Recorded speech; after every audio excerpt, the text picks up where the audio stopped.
C'est un terrain de 10 hectares à Saint-Hilaire-la-Treille, dans le nord de la Haute-Vienne.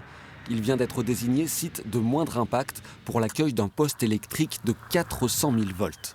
Le champ se trouve à proximité d'une ligne à haute tension. C'est RTE, le réseau de transport de l'électricité, qui pilote l'opération.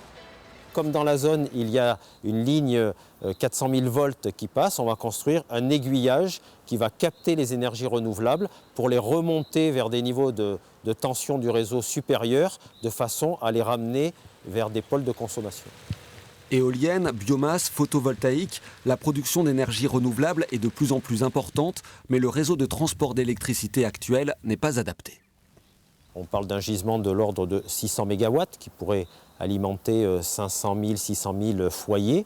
Et au regard de la consommation de la zone, on a besoin de créer des infrastructures pour évacuer cette production excédentaire vers d'autres zones de consommation.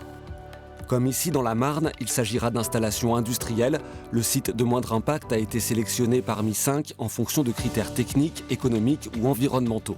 Un collectif s'est opposé à une option depuis abandonnée. Le terrain choisi leur convient et même si l'ampleur du projet interroge, des propositions apparaissent pour exploiter la chaleur du poste électrique. On peut peut-être chauffer des serres à vie pendant des décennies, jour et nuit, en faire quelque chose. Je pense qu'aujourd'hui on parle d'efficacité, de rendement.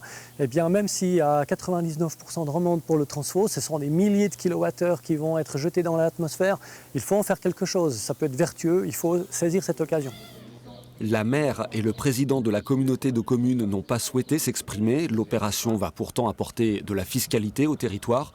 Mais le projet n'est pas bouclé. Il faut encore une validation du gouvernement, de nouvelles études ou une déclaration d'utilité publique. Les travaux devraient débuter dans 3 ans.